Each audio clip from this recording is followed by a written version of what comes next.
Good morning, everybody. Welcome to Green Park and the inaugural Climate Fayre for Reading. Thank you very, very much for all coming today and supporting the event.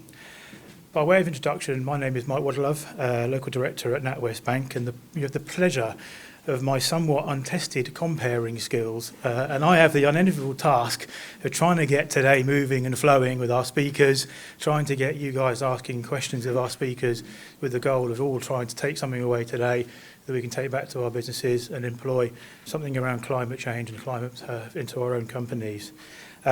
Before we get started with Richard, who's very kindly joining us from the University of Reading, I'd like to say a few words about why we are all here today and how this came about today, if that's okay. So Gurpreet, Colin, a lady called Tracey, Rawling Church is around somewhere. We had a conversation a little while ago around lots of people around Reading talk about climate change. How can we get them in a room? We talk to customers all day long around how do I go on my climate journey? What are the challenges? How do I learn? So what we did today was try to get a number of us together, get you guys in a room, get the speakers, which we're hugely proud of the quality of speakers we've got today, so we can all try and learn something to go back to our individual businesses around climate change, so we can take something back and learn from. We're going to take you on a bit of a journey, I think it's fair to say today. So we're going to start with a bit of science. We're then going to move on to a bit of why should I do it? How do I do it? How do we measure it? How do I can measure my carbon output? And how's that important to me? But equally, as entrepreneurs, there's a lot of opportunity that sit around climate. I know a number of our speakers today will talk around the opportunities from an economic perspective that we can do. So a few thank yous. A massive thank you to Ethical Reading and Gurpreet and Joanna, to Crow, to Colin and to Tonya, to Nigel Horton-Baker from Reader, and Green Park, and obviously, I've got to be biased, NatWest as well. These things, we've made it free for you guys today, but it doesn't come without a cost. So without the sponsors today, we wouldn't have made this happen. So a massive, massive thank you to them. Equally, a big thank you to the stallholders today. The stallholders will hopefully give you an idea and some flavours around some things that you can take back to your businesses, and equally talking to each other around the entrepreneurial spirit around how we can try and create opportunities. The format today is to run through our speakers, 15, 10, 20 minutes, and then open to some Q&As, and there'll be some roaming mics so you can ask questions. We've also got a speakers table, which I'm really sorry to say is put next to a urinal by the front door. Great positioning. But if you'd like to talk to the speakers once they've spoken today, we'll make them available for you next to the urinal. We'll move on from that one, I think, quite quickly. We also thought today, we timed it, that it would coincide with the end of COP27, an event that we all thought would bring a lot of opportunity to discuss today. Apart from Egypt doing gas deals in backroom doors, a fund that was created at 1 o'clock in the morning on a Sunday, and as Alec said, the lack of fossil fuel progress, it's left us a little bit concerned around the output. But I think today we'll undoubtedly see some of the weaving of COP27. But regardless of that, the entrepreneurial spirit, what's the need? How do we solve some of these problems as we go through today, just in our own community as part of Reading in the Thames Valley? Before we get on to Richard, Gurpreet, would you like to say a couple of words? Very quickly. Thank you very much, Mike. I think you've summed it up pretty well. This is the defining challenge of our time, and there are bigger organisations and countries that are looking at this and how to tackle it. But we believe in bottom-up as well as top-down and middle-out. So this is really about Reading. This is really about local community. What can we do here? How can we build momentum? How can we get people working together to solve these issues at a local level? So, take the time, enjoy it. Hopefully, as Mike said, you'll pick up a couple of solutions to take back into your businesses and organisations, and then it'll be, will have been worthwhile. So, hope you have a great day. Thank you. Thank you, Gurpreet. Richard, would you like to join us? So Richard, lead author on the Intergovernmental Panel on Climate Change, most certainly seen as an expert in his field. The floor is yours, sir, to teach us all about a bit of science, if that's okay. Thank you. Well, thanks very much. I need it down for short level. Thanks very much, Mike. So apologies to everyone that, you have to listen to me instead of watch Argentina play Saudi Arabia on the telly. But I think the idea of me, as Mike said, is to provide a bit of context and motivation, so the science, the physical causes of climate change, and the consequences before we move on to the solutions. So as Mike mentioned, I at the University of Reading, I worked on the Intergovernmental Panel on Climate Change, and that proved an instrumental report that fed into the COP in Glasgow. And of course, we've heard about the recent COP that's just ended, and some minor successes, but huge amounts to do, which is why we're all here. So you can't fail, of course, to be aware of the ongoing climate change that we're facing. I mean, this year, of course, we've had the heat waves and droughts across Europe, but only the previous year, of course, we had those devastating droughts across Germany, Belgium, and the Netherlands, so serious flooding. And, of course, across the world, we're seeing these impacts appearing, the devastating flooding in Pakistan, wildfires globally. So Hurricane Ian, the amount of rainfall that can dump, but as well as that, storm surges combined with rainfall on coasts can lead to inundation. And, of course, the devastating droughts, famine-inducing in Somalia, we've also had in various other places like Madagascar, for example. Of course, you can see all these impacts going on, but you do need to place them in context. How unusual are they? How much of a signal of climate change are they? And you can look back in the past, in the record. Don't expect you to see all of these slides, but it's kind of partly for me as well. But we know that climate has always changed. That's obvious. Climate has changed over many, many millions of years as continents drift very slowly at the growth rate of your fingernails. And the world was a completely different place going back a few million years. We know over many tens of thousands of years there are periodic cycles that are well understood in terms of how the Earth's orbit changes around the sun. It's periodic, well understood cycles. They lead to glacial periods and interglacials. We're in an interglacial at the moment, but you go back 20,000 years, we're in a glacial period when ice sheets were across northern continents and northern Britain. So the sea level back then was 120 metres lower. And the global temperature was around, say, 5, maybe 6 degrees C lower than it is today. And we know from ice cores, which are like million-year time machines, essentially. You can drill down into Antarctica, 2 kilometres or so. The deeper down you go, the further back in time you go. And that shows layer upon layer of snow and ice compacted. From geochemical proxies, you can tell about how much ice was stored in the poles, the approximate temperature of Antarctica and the globe as a whole. So we know that Antarctic temperature has varied by maybe 10 degrees C, the globe as a whole maybe 5 or 6 degrees C. And we know that sea level has changed as well. And these are all related to the orbital cycles. Also, trapped in these ice cores are tiny bubbles of the Earth's fossilized atmosphere, and they show carbon dioxide varying along with temperature, which led to some people saying, oh, well, it's actually following temperature, it's all natural. It is. It's a feedback over many tens of thousands of years. Carbon dioxide amplifies climate change and glacial cycles. We wouldn't have the magnitude of climate change without the changes in the greenhouse gas, the fact that a colder ocean can absorb more carbon dioxide and land absorbs more carbon dioxide in colder times. But if you look at the top row, which shows CO2 varying from maybe 180 parts per million to 280 parts per million, what you can see now is it's well off the scale. In the past million years, CO2 is well off the scale. So it's not natural now. We are driving this CO2 increase. It's blindingly obvious. And you can look at the budgets of all this. We all like to look at budgets in our businesses, I'm sure. So this is the carbon budget. So what it shows is the blue lines are kind of the natural fluxes of carbon each year in gigatons of carbon. And the kind of browny colour shows the unnatural, so that's us, human-caused. And what you can see, the natural fluxes are much bigger than human-caused ones, but they're all in balance. So what comes out the ocean goes back into the ocean during the year.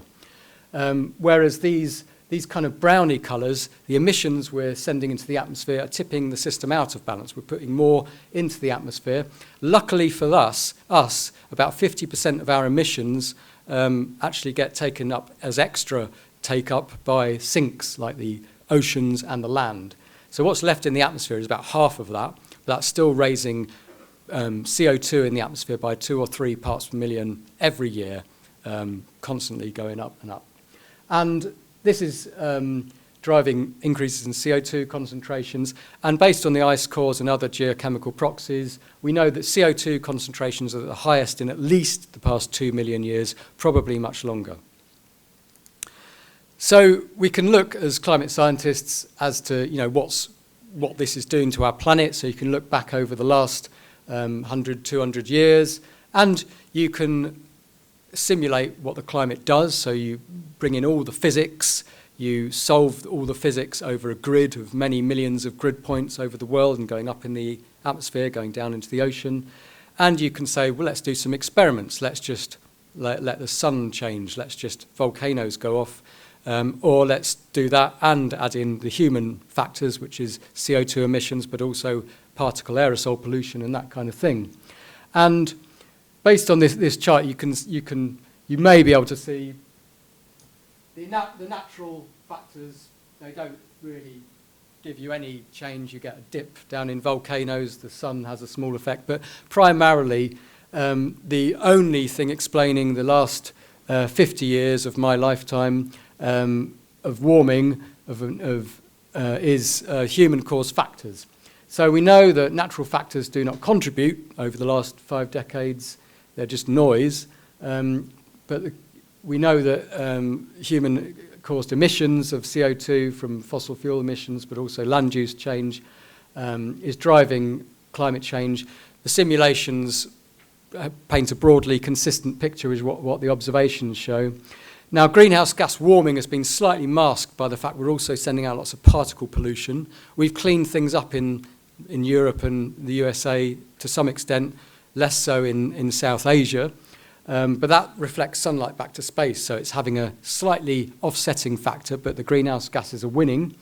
And as I mentioned earlier, the warming is kind of amplified by feedback loops or vicious cycles. So we know as the planet warms, ice melts, relieves a darker surface that absorbs more sunlight. That's an amplifying effect.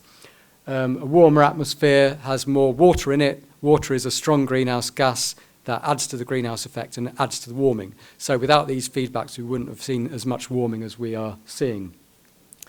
Now, you can put that back in context of a bit of a longer record based on indirect proxy observations going back, say, 2,000 years.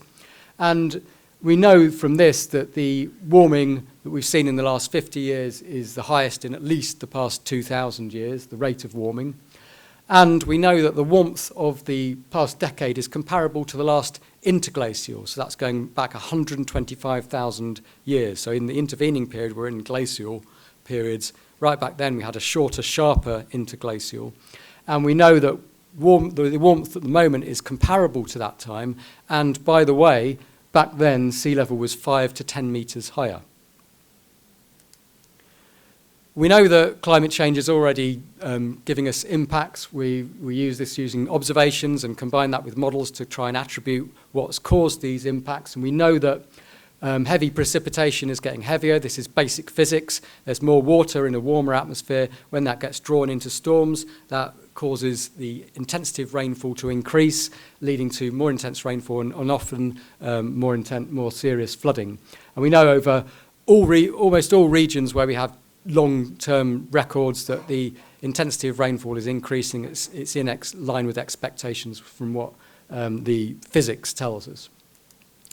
Drought is a slightly less clear picture, but we do know that over many regions, sorry, I should mention these are nice friendly hexagons that all fit together and get on well, and not quite like the countries and regions that we have on our globe today. This is just a plot from our summary for policymakers. And over many regions, we see that drought is becoming more severe. And the part of the reason for that as well is that a warmer atmosphere is a more thirsty atmosphere. It's more able to suck water out of the oceans, suck water out of the ground, and then transport that with the winds into storms, into more intense rainfall. And so that leads to more intense droughts, more rapidly onsetting droughts. And we're starting to see this in many regions.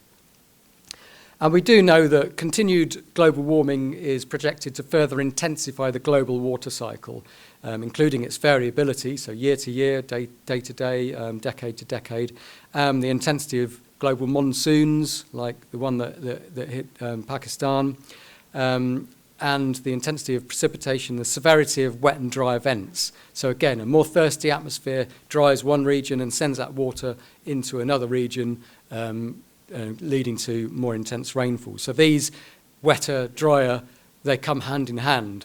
So one region might be wetter, one region might be drier. The same region might be wetter one year and much drier the next year. So this variability is something we've got to cope with as well as the magnitude of the changes. So we did a bunch of projections in the recent climate report, IPCC report. Again, I don't expect you to see all this, but essentially the slightly different coloured lines show different emissions scenario from a very low emissions scenario, which is broadly consistent with just about keeping the globe to 1.5 degrees C above pre-industrial, up to a very high emissions scenario, which hopefully we won't get to. And that could lead to 5 degrees C of warming by the end of the century. So going back to what I said before, that's comparable to going back to the last, the opposite direction of the last ice age 20,000 years ago, when ice sheets were moving across northern Britain. So that would be almost unthinkable given the impacts we're seeing now at 1 degree C above pre-industrial. So, cutting emissions is obvious that's the only way to keep warming from going above 1.5 or maybe 2 degrees C warming. We know that only in the low and very low emissions scenario can we retain some semblance of Arctic ice in September. For example, all the other emissions scenarios, we lose the Arctic ice around mid-century or so. And sea level is rising because as the oceans warm, they expand, so that raises sea level. But also, as the ice sheets melt, that water adds extra mass into the ocean, and that adds to sea level as well. And again, we can see under the low emissions scenarios, maybe half a metre of sea level rise above pre-industrial by 2100, up to maybe a metre of sea level rise in the high emissions scenario. But there's an extra dashed line that we included because there are some processes that are very uncertain. For example, this kind of lubrication effect of water sinking into the bottom of Greenland, lubricating the surface and making the ice flow and carve off more rapidly. That's very uncertain, but it's plausible that it could happen. That could send sea levels even higher. Now, some aspects of climate change are unfortunately irreversible. Sea level is one of them because it takes hundreds and hundreds, even thousands of years to heat the deep ocean and to melt giant ice sheets like Greenland or West Antarctica to their new equilibrium level. So we know that we're going to carry on raising sea levels year upon year, decade upon decade, century upon century.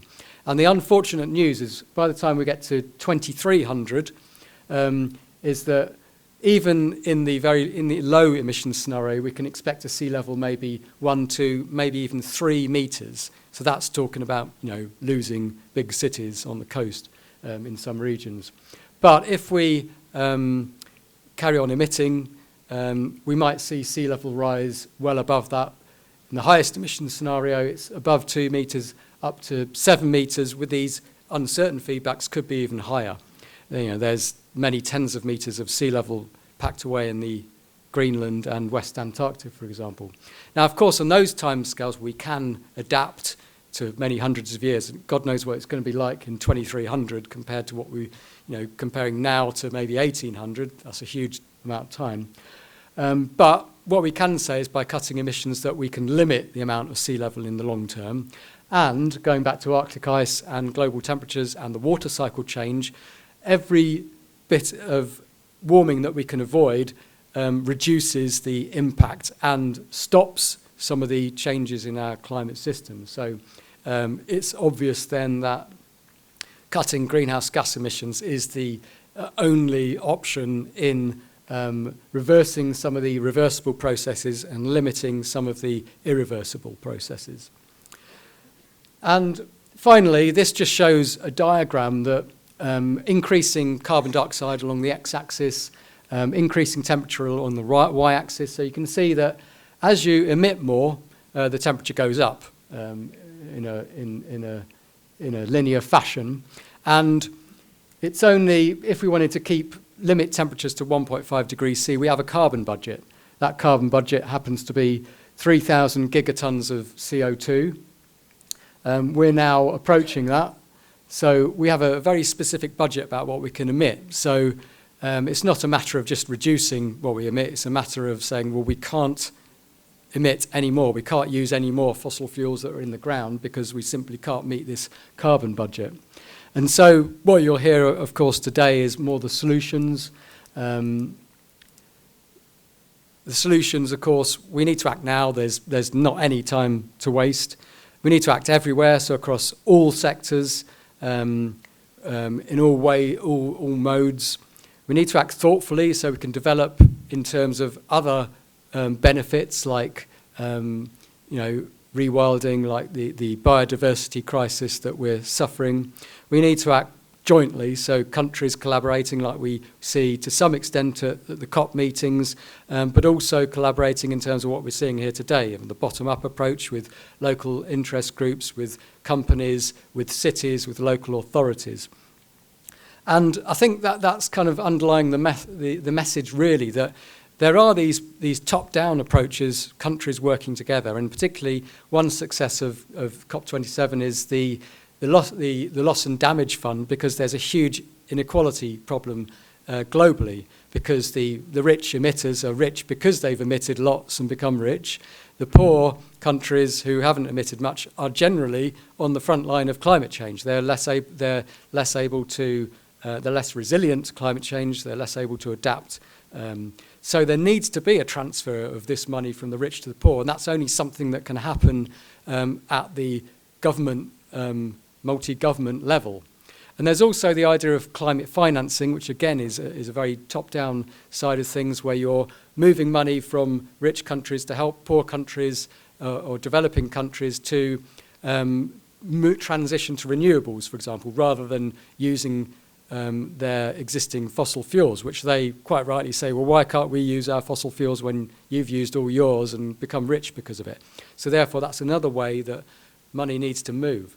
But the other way that the only way that things can happen is the bottom-up approach, which is actually leading governmental approach in many ways. And that's why you coming here is absolutely instrumental, because it's where your local authorities are working to meet these carbon budgets. It's where people are collaborating, local interest groups are collaborating, cities are leading the way, and companies like yourselves are leading the way as well. It's only by this bottom-up approach that actually that's driving the real mitigation of climate change, the cutting of greenhouse gases.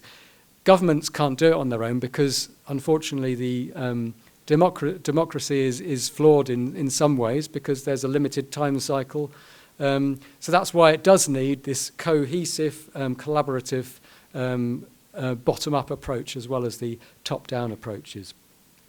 So just to summarise then, in terms of the science and the motivation, Earth's climate has always varied, we know that, but it's an established fact now that human activities are driving climate change. Recent changes in climate are widespread, rapid, and unprecedented in thousands of years.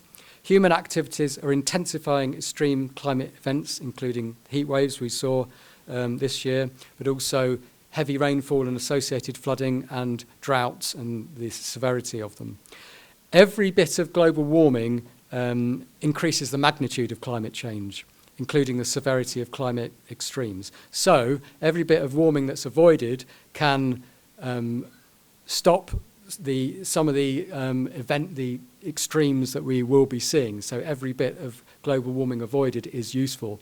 It's not all about staying below 1.5 degrees C. It's getting as low as we can. So limiting warming to 1.5 degrees C requires immediate, rapid and large-scale reductions in greenhouse gas emissions. That's the obvious mitigation strategy. But of course, we have to be thinking about resilience as well, adapt to what we're going to get and mitigate as much as we can so we can avoid the magnitude of climate change over the next few decades and indeed the next 100 years. So that's my talk for today. So thanks for listening.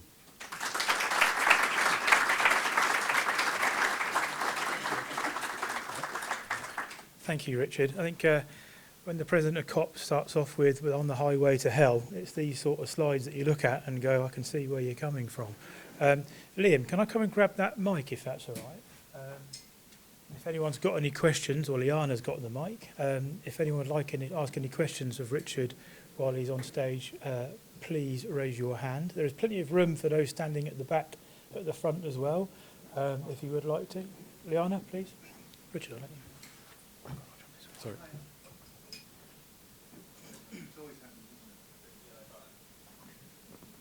Hello, yes. Yep. I won't sing a song, I promise. So, the thing that really puzzles me, and you mentioned about governments kind of not being able to act. My question is why? Presume you've been working in this field, you said 50 years?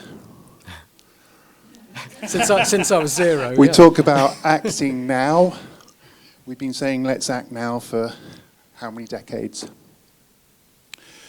With all the experts like yourself that clearly must advise governments, why are they unable to really seemingly take this as seriously as they should? Yeah, so I mean, I think there's a couple of reasons. One of which it's a monumentally tricky thing to deal with. Unlike the ozone layer, which was a success, we were able to phase out chlorofluorocarbons, and the ozone layer is recovering. CFCs were replaceable. Unfortunately, carbon dioxide is less replaceable because we're essentially burning all the forests that have ever existed on the planet. So we're getting a quick fix. It's not as simple as moving to renewables straight away. So it was always going to be a tricky situation. The other side of things, I think, is that it's very easy to come up with these slides and saying, well, this is what we project. It's based on physics. It's really solid stuff. But unless, I mean, we can all see this, unless you actually experience something or see something yourself, it's very difficult, even for a climate scientist, to look at these graphs and imagine, well, what is a 3 degrees C world like? It takes a step of imagination. So there's that aspect that makes it very difficult. And you need your populations on side to get governments to see this as a priority. Now, we have seen progress, and I've been involved in the Intergovernmental Panel on Climate Change, and that process has actually helped, I think, in the sense that governments are involved in the process. So it's not us talking at them saying, well, these are the results. They're involved. So we had the summary for policymakers which we wrote, and then we had the big negotiation with the 150 or so government delegation representatives. We had to negotiate line by line of this summary for policymakers. So they're all agreed on, they're all signed up to what it says in there. They can't deny that this is what they agreed to. So that process does take things forward. The COPs, as imperfect as they are moving things forward. But the reason it's moving so slowly, I think, is from my perspective anyway, it's the problem of governments needing to appeal to their populations to stay in power. I can't see. Yeah. So that's my. I mean, I'm no expert in the political side, but that's my perspective anyway.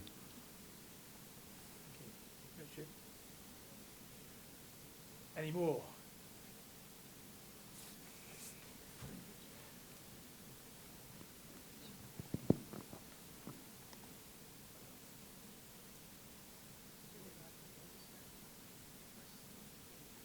Hello. Yes. Yep. Yeah. I listened to a talk by the Meteorological Office 15 years ago now. Vicky Pope, I think it was, and she was saying that she felt that the melting of Greenland, there was a tipping point at which you won't be able to stop it, and she felt we were close to it. What's your view on that? Could Greenland not melt, or is it just inevitable that we'll get the 5 meters of water that's on Greenland into the oceans?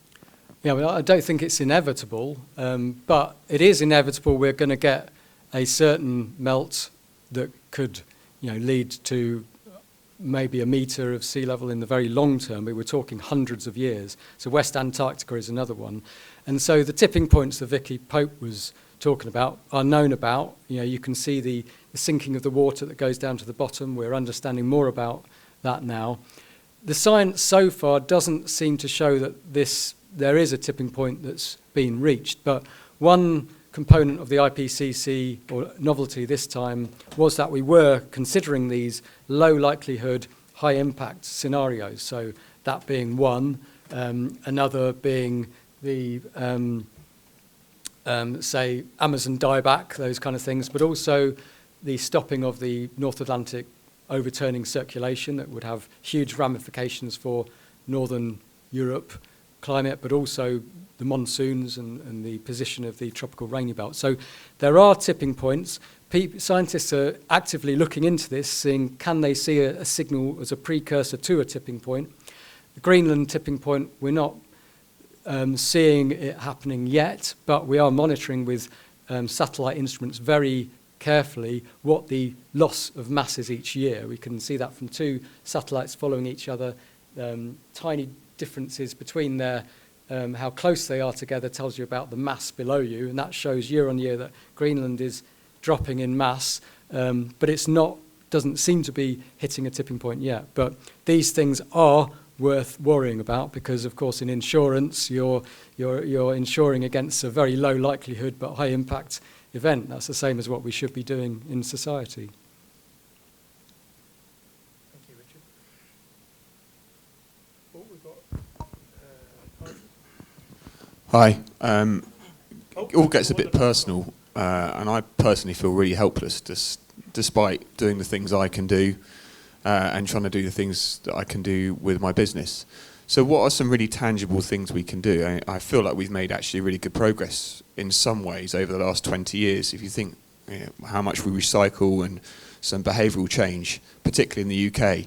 But is that making an impact now? Is some of the changes we made 20 years ago starting to make an impact? Or are we still just on this sort of really steep growth of CO2? And what can we do about it, really?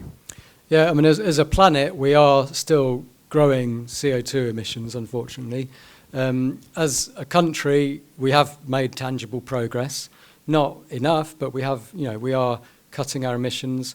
In terms of tangible actions, then you have to look across all the sectors. So electrification of heating, so we're using renewables to generate electricity, movement away from fossil fuels. So, for example, gas going over to heat pumps and things like that. But I've looked into a survey of heat pumps in my house recently, and there's all sorts of problems that you encounter. So leaving it to individuals to do is kind of a bit difficult. Larger institutes, so the University of Reading is having its goals and its setting, and it's massively increased all the solar power it generates. It's moving now onto boilers, so it's making some tangible progress there.